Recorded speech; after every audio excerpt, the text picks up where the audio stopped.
जय श्री राधे कृष्ण। आज हम भगवान श्री कृष्ण के प्राकट्य की कथा सुनेंगे।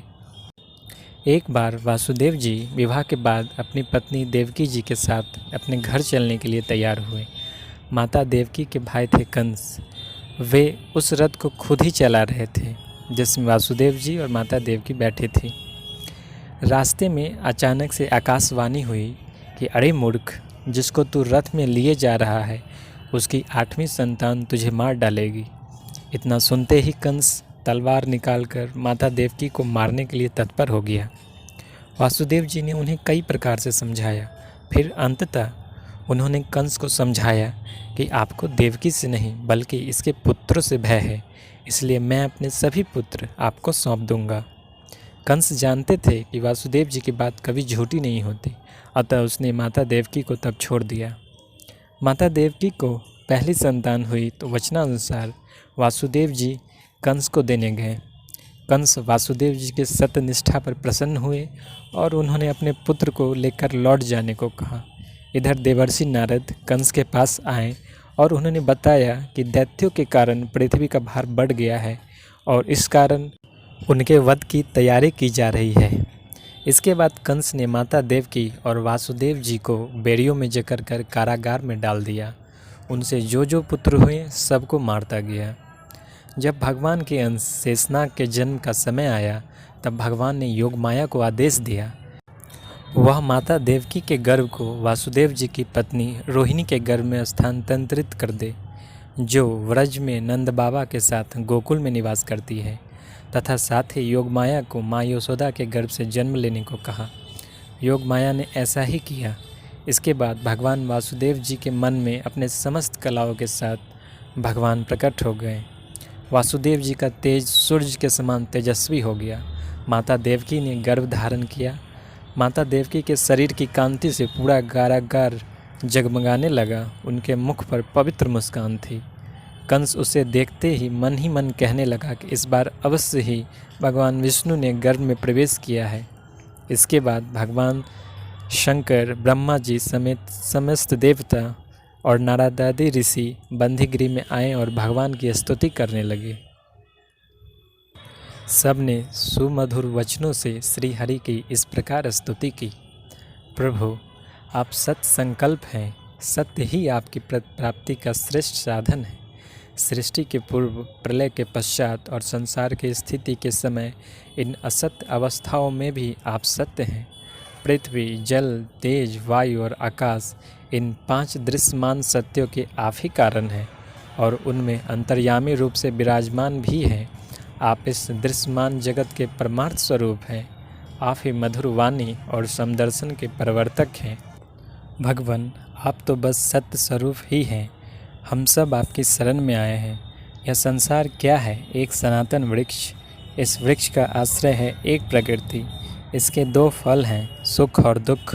3 जड़ें हैं, सत्य, रज और तम। 4 रस हैं, धर्म, अर्थ, काम और मोक्ष। इसके जानने के 5 प्रकार हैं, श्रोत, त्वचा, नेत्र, रसना और नासिका। इसके 6 स्वभाव हैं, पैदा होना, रहना, बढ़ना, बदलना, घटना और नष्ट हो जाना। इस वृक्ष की छाल हैं 7 धातुएं, रस, रुधिर, मांस, मेद, अस्थि, मज्जा और शुक्र। 8 शाखाएं हैं, 5 महाभूत, मन, बुद्धि और अहंकार। इसमें मुख आदि 9 द्वार खुरर हैं, प्राण, अपान, व्यान, उदान, समान, नाग, कूर्म, कृकल, देवदत्त और धनंजय। ये 10 प्राण ही इसके 10 पत्ते हैं। इस संसार रूप वृक्ष पर 2 पक्षी हैं, जीव और ईश्वर। इस संसार रूप वृक्ष की उत्पत्ति के आधार आप ही हैं। आप में ही इसका प्रलय होता है और आपके ही अनुग्रह से इसकी रक्षा भी होती है। जिनका चित्त आपकी माया से आवृत हो रहा है, इस सत्य को समझने की शक्ति खो बैठा है, वे ही उत्पत्ति, स्थिति और प्रलय करने वाले ब्रह्मादि देवताओं को अनेक देखते हैं। तत्वज्ञानी पुरुष तो आप सबके रूप में केवल आपका ही दर्शन करते हैं। आप ज्ञान स्वरूप आत्मा हैं। चराचर जगत के कल्याण के लिए ही अनेकों रूप धारण करते हैं। आपके वे रूप विशुद्ध, अप्राकृत, सत्यमय होते हैं और संत पुरुष को बहुत सुख देते हैं। साथ ही दुष्टों को उनकी दुष्टता का दंड भी देते हैं। उनके लिए अमंगलमय भी होते हैं। कमल के समान कोमल अनुग्रह भरे नेत्रों वाले प्रभु, कुछ बिरले लोग ही आपके समस्त पदार्थों और प्राणियों के आश्रय स्वरूप रूप में पूर्ण एकाग्रता से अपना चित्त लगा पाते हैं और आपके चरण कमल रूपी जहाज का आश्रय लेकर इस संसार सागर को बछड़े के खुर के गड्ढे के समान अनायास ही पार कर जाते हैं। क्यों ना हो, अब तक के संतों ने इसी जहाज से संसार सागर को पार जो किया है। परम प्रकाश स्वरूप परमात्मन, आपके भक्तजन सारे जगत के निष्कपट प्रेमी सच्चे हितैषी होते हैं। वे स्वयं तो इस भयंकर और कष्ट से पार करने योग्य संसार सागर को पार कर ही जाते हैं, किंतु औरों के कल्याण के लिए भी वे यहाँ आपके चरण कमलों की नौका स्थापित कर जाते हैं। वास्तव में सत्पुरुषों पर की महान कृपा है, उनके लिए आप अनुग्रह स्वरूप ही हैं। कमल नयन, जो लोग आपके चरण कमलों की शरण नहीं लेते तथा आपके प्रति भक्ति भाव से रहित होने के कारण जिनकी बुद्धि भी शुद्ध नहीं है, वे अपने को झूठ मूठ मुक्त मानते हैं। वास्तव में तो वे बद्ध ही हैं। वे यदि बड़ी तपस्या और साधना का कष्ट उठाकर किसी प्रकार ऊंचे से ऊंचे पद पर भी पहुंच जाए तो भी वहां से नीचे गिर जाते हैं। परंतु भगवान, जो आपके अपने निज जन हैं, जिन्होंने आपके चरणों में अपनी सच्ची प्रीति जोड़ रखी है, वे कभी भी उन ज्ञान अभिमानियों की भांति अपने साधन मार्ग से गिरते नहीं। प्रभु, वे बड़े बड़े विघ्न डालने वालों की सेना के सरदारों के सिर पर पैर रखकर निर्भय विचरते हैं। कोई भी विघ्न उनके मार्ग में रुकावट नहीं डाल सकते, क्योंकि उनके रक्षक आप जो हैं। आप संसार की स्थिति के लिए समस्त देहधारियों को परम कल्याण प्रदान करने वाले विशुद्ध सत्वमय सच्चिदानंदमय परम दिव्य मंगल विग्रह प्रकट करते हैं। उस रूप के प्रकट होने से ही आपके भक्त वेद, कर्मकांड, अष्टांग योग, तपस्या और समाधि के द्वारा आपकी आराधना करते हैं।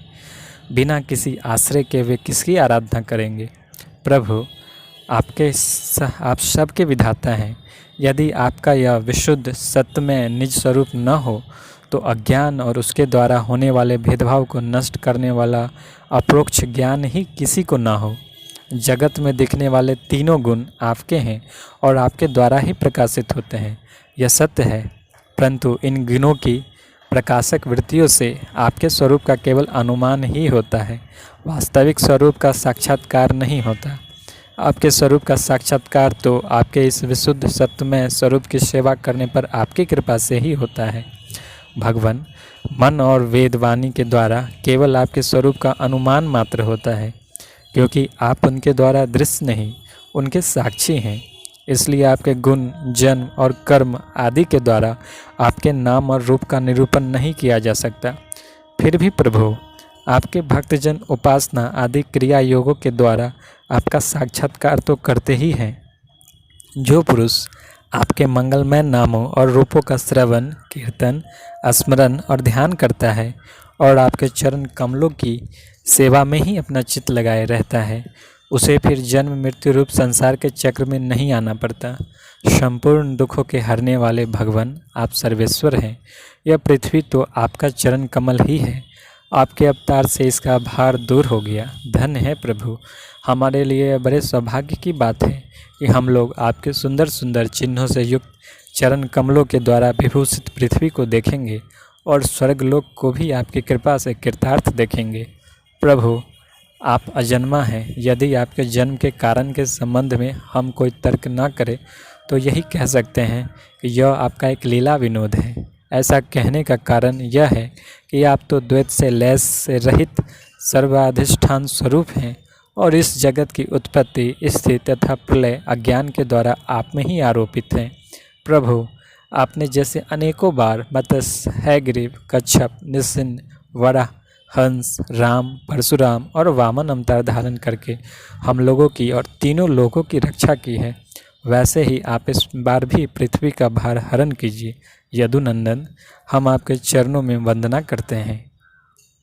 फिर सभी देवताओं ने माता देवकी को संबोधित करके कहा, माता जी, यह बड़े सौभाग्य की बात है कि आपके कोप में हम सब का कल्याण करने के लिए स्वयं भगवान पुरुषोत्तम अपने ज्ञान, बल आदि अंशों के साथ पधारे हैं। आप अब कंस से तनिक भी मत डरिए, अब तो कुछ ही दिनों का वो मेहमान है। आपका पुत्र यदुवंश की रक्षा करेगा। इस तरह सभी देवताओं ने भगवान की स्तुति की। आगे की कथा हम लोग अगले वीडियो में सुनेंगे। जय श्री राधे कृष्ण।